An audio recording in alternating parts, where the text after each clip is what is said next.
everyone. TechBBQ. It's quite an experience to be on the stage. Last time I was at an event was our own event. It was in China. It was in 2019 in a city called Changsha, and it's 450 kilometers from Wuhan.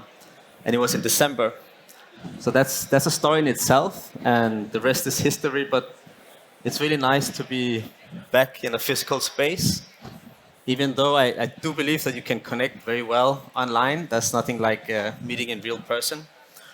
So when I was asked to do this panel, I was really happy because it's about the ecosystem, and I've been working in the ecosystem for 10 years, and I just realized that when I was reflecting about this panel, and that's a really long time.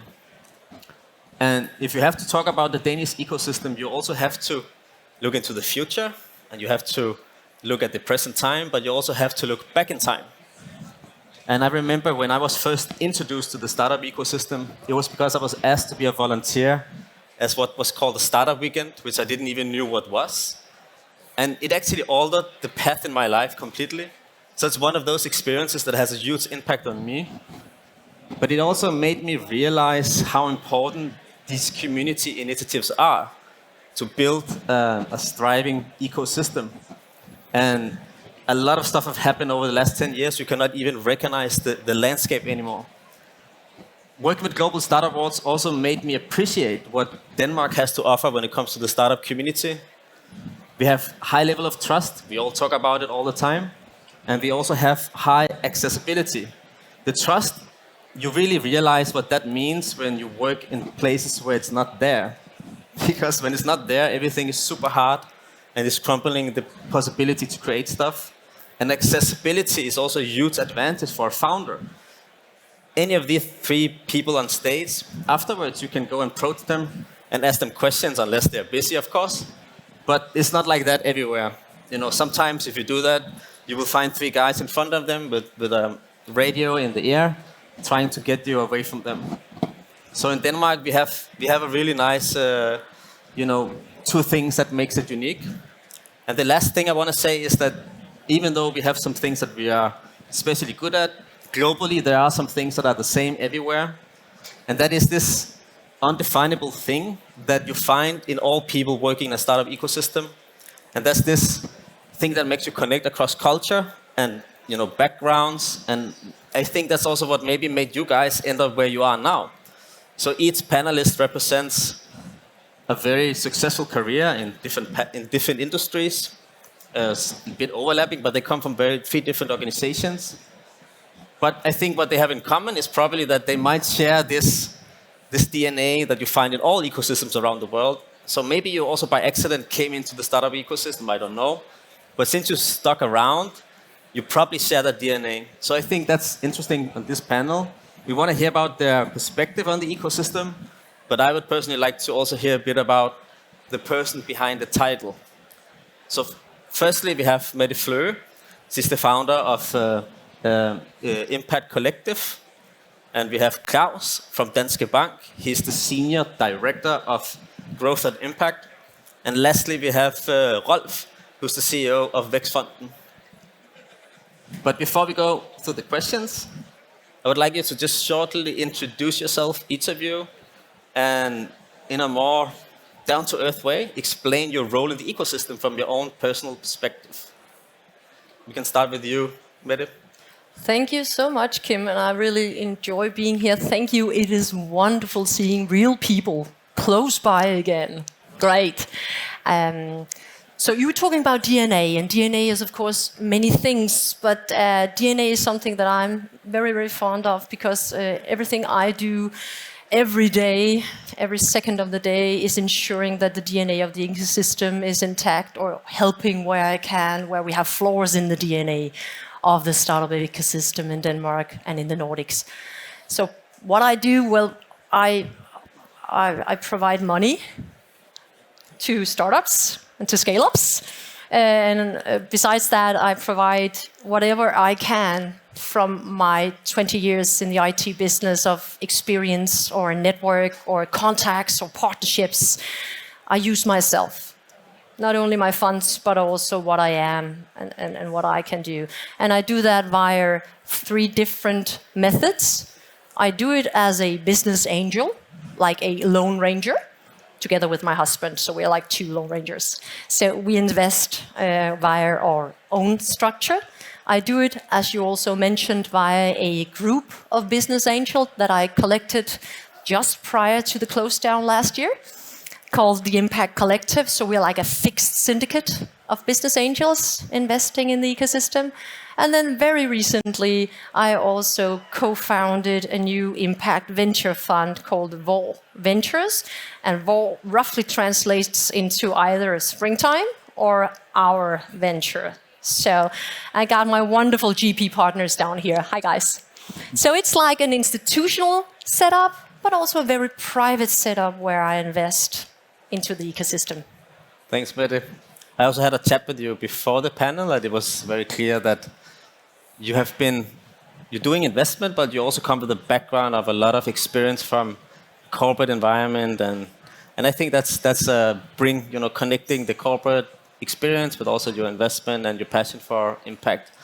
But Klavs, what about yourself? What is your, maybe a bit more to the point, what is your role in your work? Yeah, I've been working with this segment for 5 years, I would say. And in the beginning, I would say it was about learning on how a bank could be helpful for startups. Very often, your numbers would be something that a typical banker wouldn't like to see. So trying to understand the business models, trying to understand the networks and the funding cycles, and understanding how a bank could be helpful, that has been the essence of my work. And today we are a growing number of passionate people, believe it or not, bankers being passionate for startups, working both with the founders, with the investors, with the advisors, with the public institutions, understanding that you want to go from zero and building companies that create jobs, but also are solving some of the big problems. And luckily, we are learning day by day, and we have some really good relationship with many of you. And I think it's an interesting follow-up question, because you say that you've been doing it for 5 years.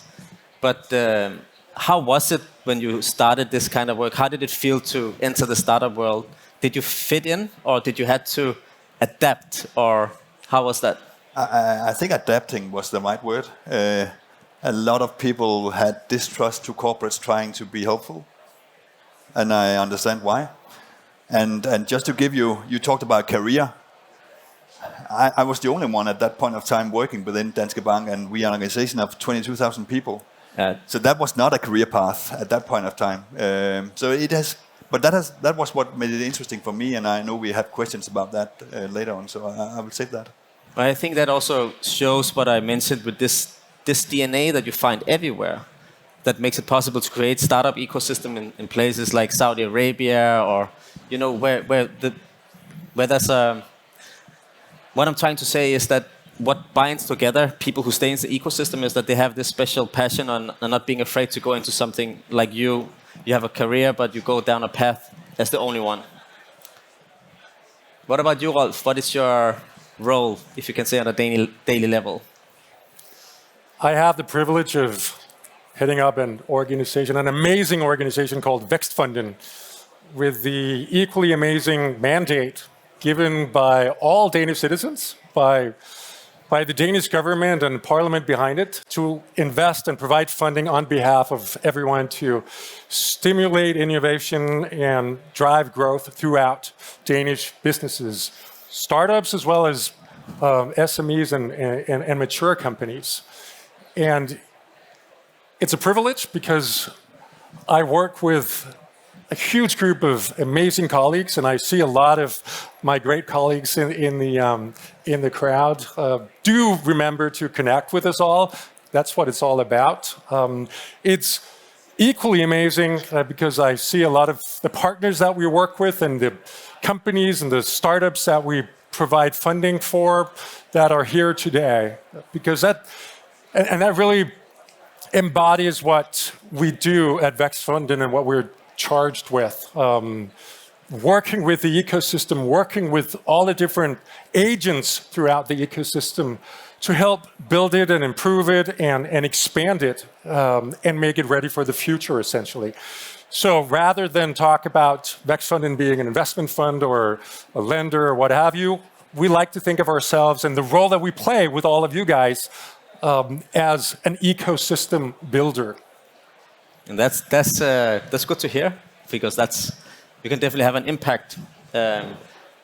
Actually, the title of the panel is the power players of the ecosystem, and the reason I named it like that is not because that not everyone is important in the ecosystem, but sometimes you possess a position where you actually have some power, and I think they all represent such a position.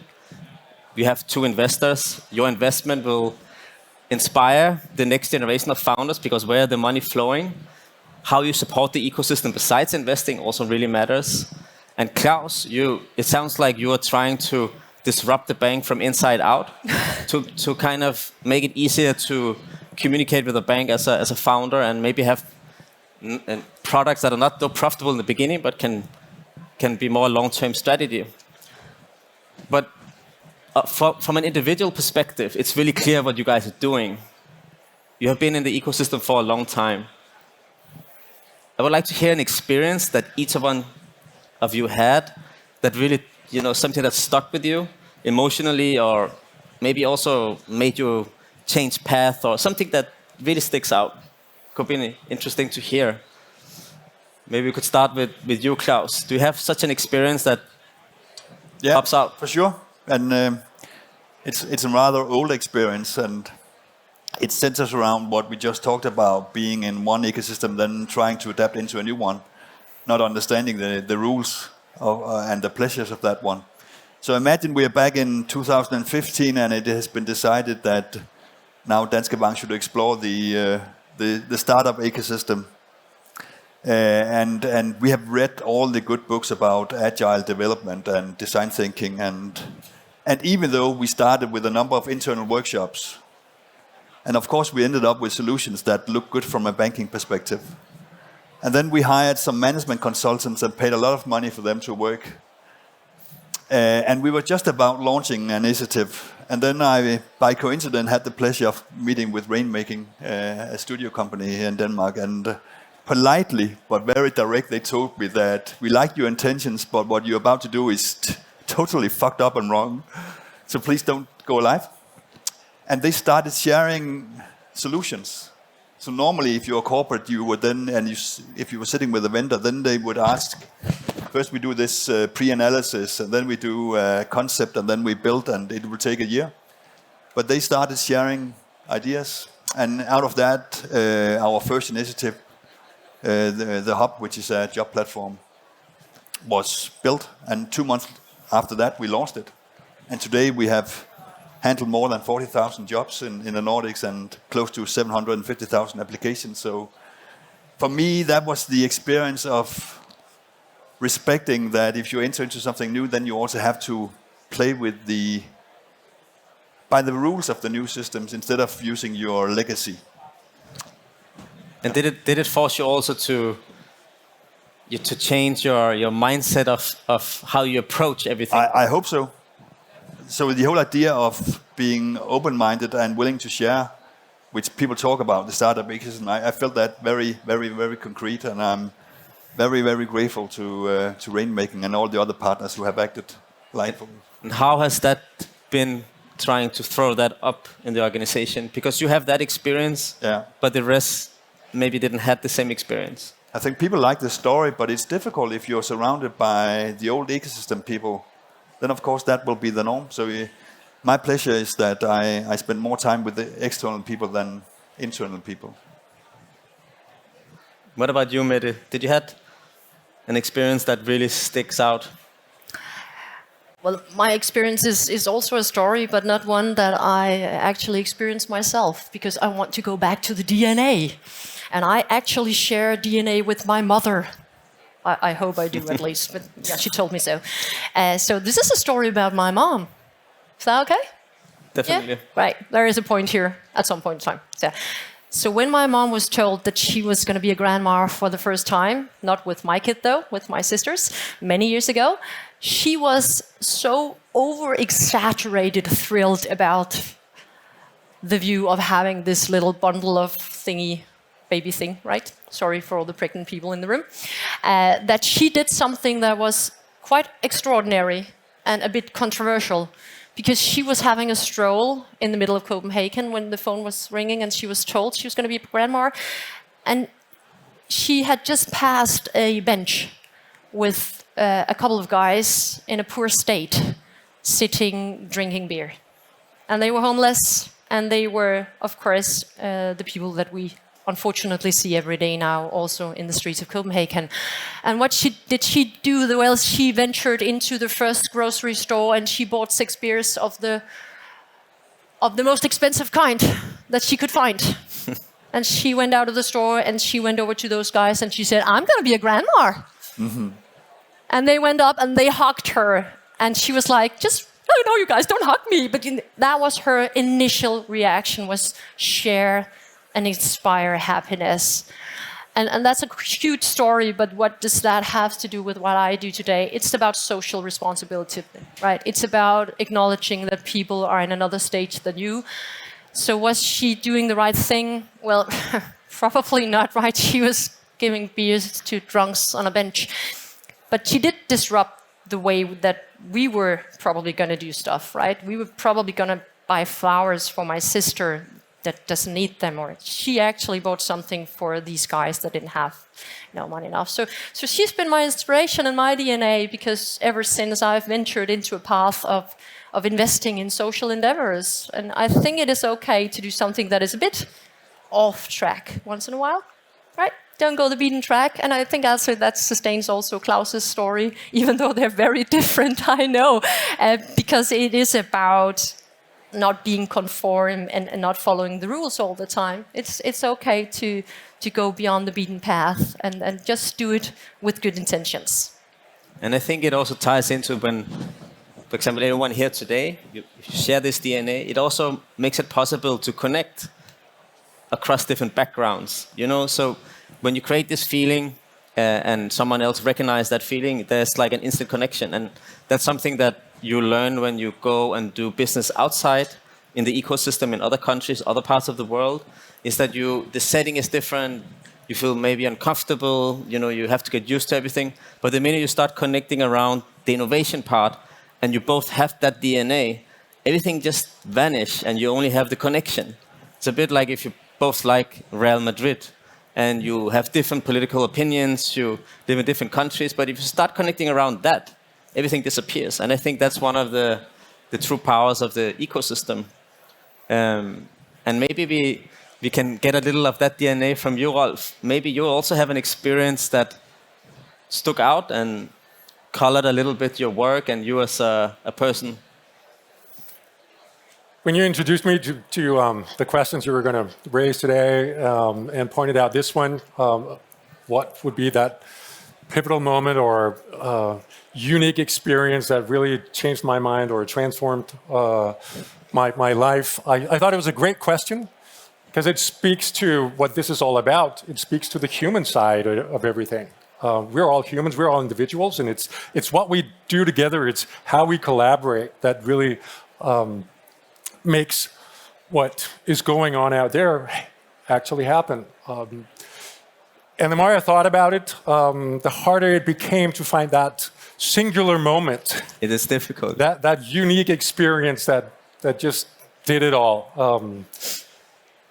And it became clear to me that when I look back at individual experiences, there was a pattern to a lot of it. And it had to do with stubbornness and longevity and durability and just looking forward and believing in what you want to accomplish. The reason I bring that up is that if I've been around for 20 years, actually. I've been at Vækstfonden for 20 years. It's been an amazing experience all throughout, and it still is. But I can really speak to the historical side of our ecosystem. And when I go back and think about the conversations we had 10, 15 years ago about what we all were wanting to create, a dynamic, vibrant, lively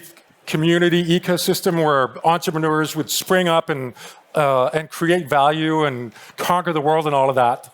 If I had said we can convene thousands of people at Øksnehallen in 2021 and celebrate that more than 9 billion Danish kroner has been raised throughout Danish startups year to date in 2021, people would have said, you're crazy. That's not going to happen. The venture model is broken. We tried it. It's not going to work. Let's move on to something different. But through sheer willpower behind a lot of us out there and the ability to work together, Vækstfonden and all you great partners out there, all you great entrepreneurs out there, we've created what's possible today. And that also resonates with the questions of what about the future? What's next for our ecosystem? Looking back, thinking about all the optimism that we shared back then and the vision that we all entertained, and now realizing that a lot of it has come true. Provides a lot of momentum for getting together and putting together a strategy, a vision for where to take this ecosystem next. Okay. It really shows that with great people and sufficient willpower, anything is possible. And Rolf, when I hear you explain this collection of experiences, it sounds like you get a lot of energy out of being around that energy. It's what makes you excited when you're around these founders and ideas that just wanna, you said doability and forward. So that's kind of your drive. Is that correct? Absolutely. And we're seeing that pervade throughout the ecosystem, not only locally, but throughout the world. This notion, this idea of wanting to do, all of us wanting to do something meaningful, something that carries a deep purpose, that has the capacity, the potential to change the world and really make an impact out there. Having worked at Vækstfonden, with Vækstfonden and all the great people throughout Vækstfonden for all these years has really provided me a lot of energy, a lot of rationale for getting up each morning and wanting to go out there and make stuff happen. Vækstfonden is doing what we do on behalf of 6 million Danish citizens in order to make an impact on Danish society, Danish businesses, and the Danish economy. That really is meaningful, and that's where I get my energy from.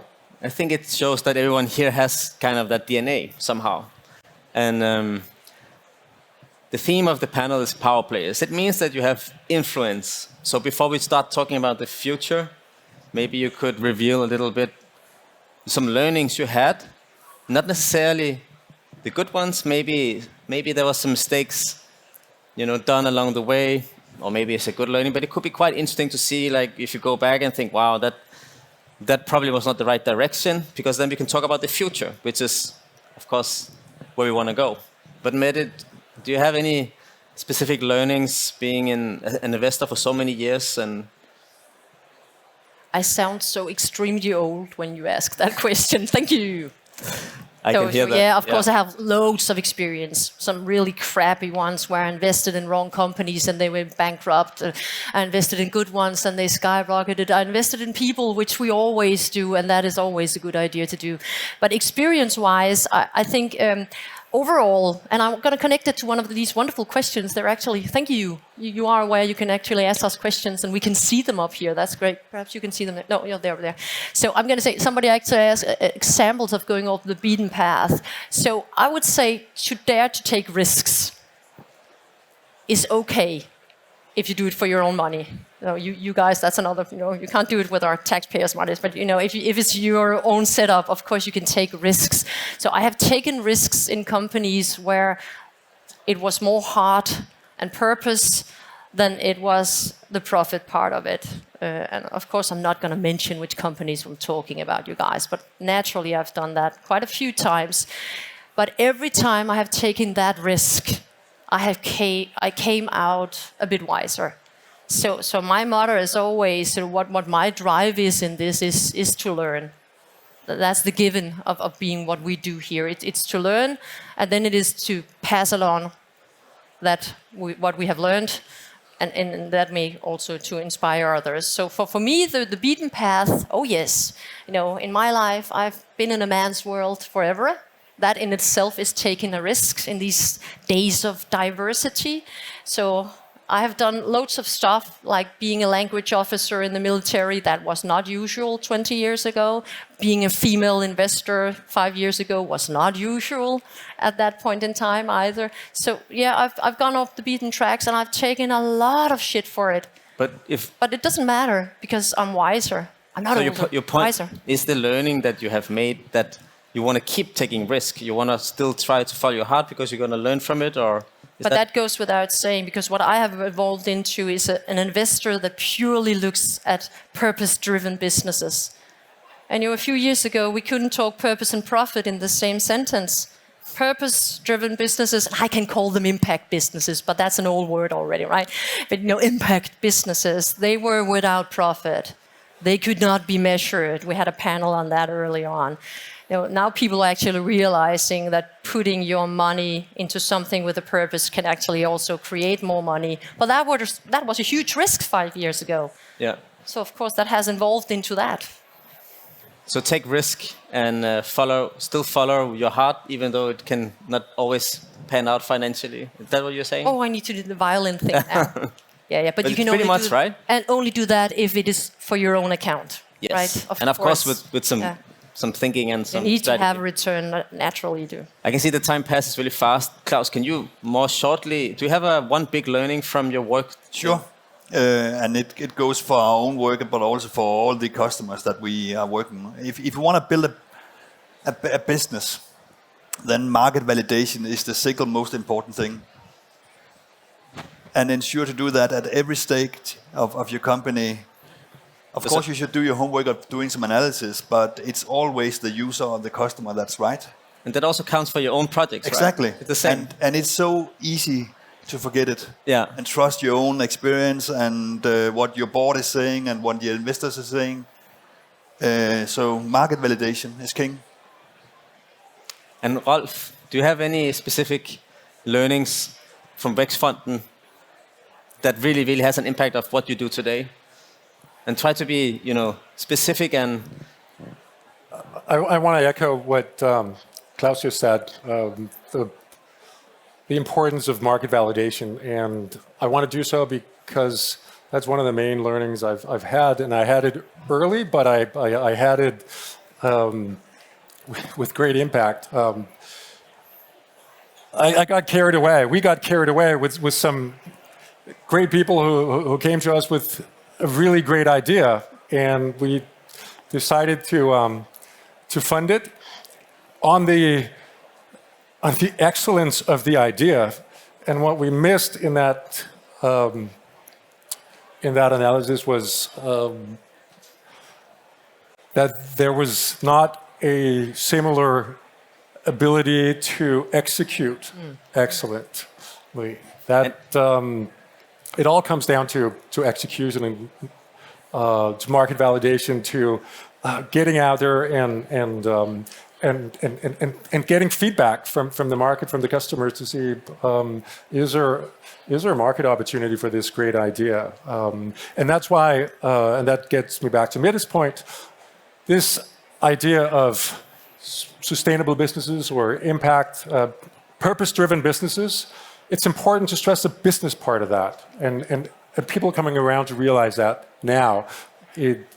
We're not in this, all of us, to build just great, impactful activities and ventures. We're in this to do it in a commercially viable, long-term, financially sustainable way. And that is all about building businesses that make an impact on the world. And Mette, when you talked about this, follow the heart and not be afraid to go down the path that has an impact on the path that you want to go, but you still do your due diligence, and you still, it's not without the head, right? So we're not idiots. Of course, we do due diligence, and we are hardcore investors at the same time. But we invest in people like everybody else does, and I think that's also what Rolf is saying, that you can get carried away, and the biggest mistakes we might take is not having the right gut feeling or doing the right due diligence on the people side, right? So maybe it's also just about having some different glasses on that make you look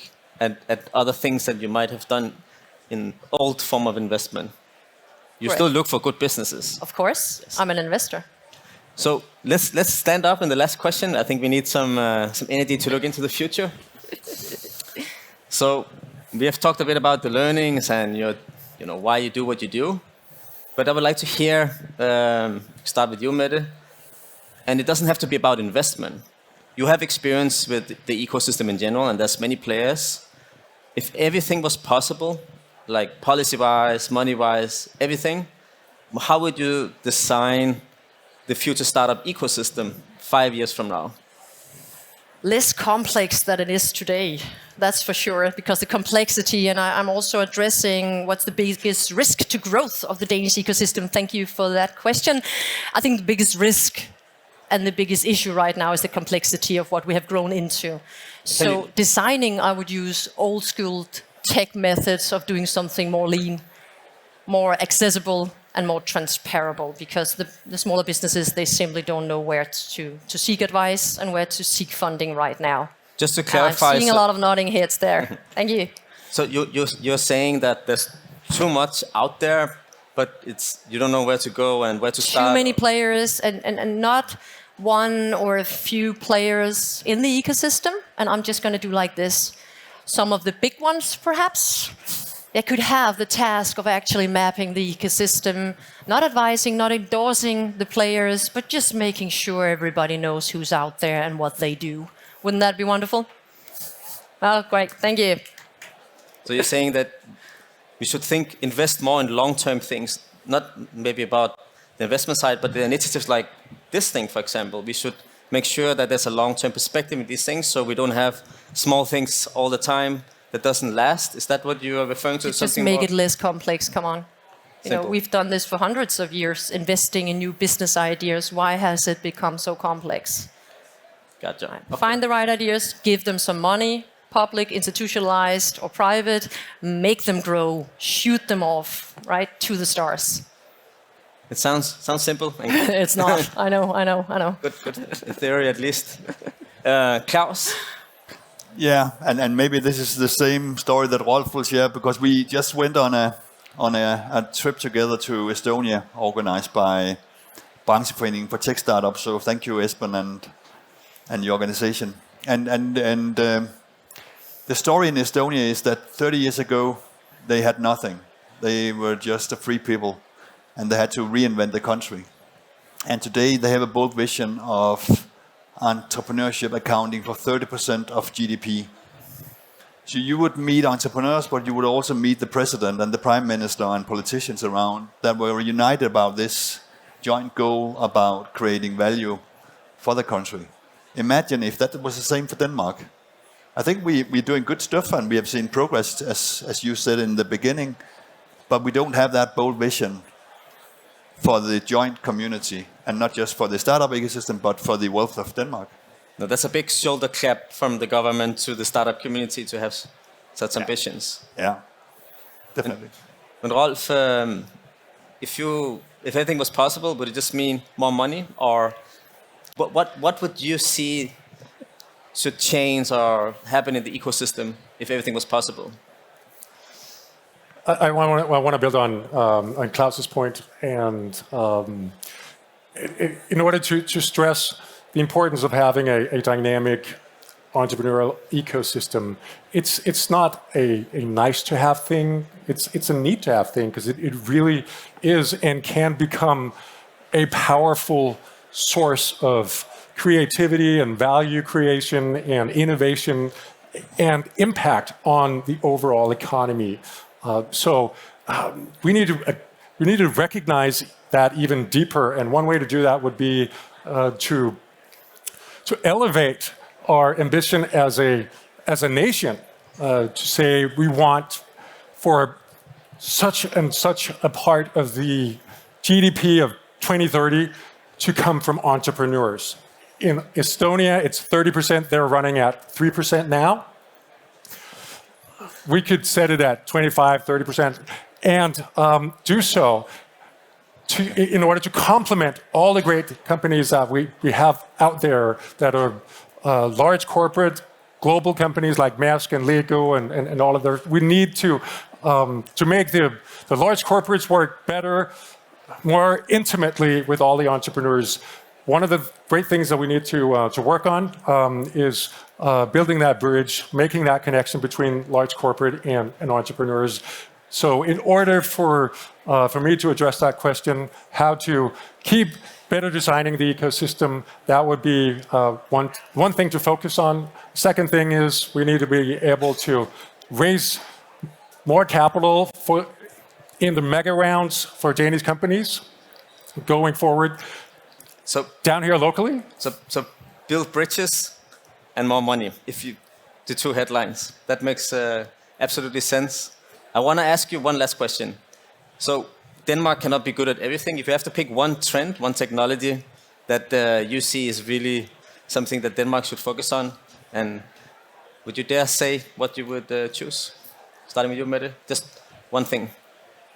And you didn't prepare us for that question. Thank you so much for that. It was from the audience. Yes, I love it. No, it was also how much are we over-investing in. I'd rather answer that. Just one word. One thing would be anything within the social aspect, and of course my heart is within EdTech. Okay. We know this, we've done this for hundreds of years, we have a social system sustaining it, we have academia sustaining people, building social systems, social tech systems. So do some more EdTech. EdTech, and you, Klavs? Entrepreneurship. I know it's not a vertical, but... Sounds good. And you, Rolf?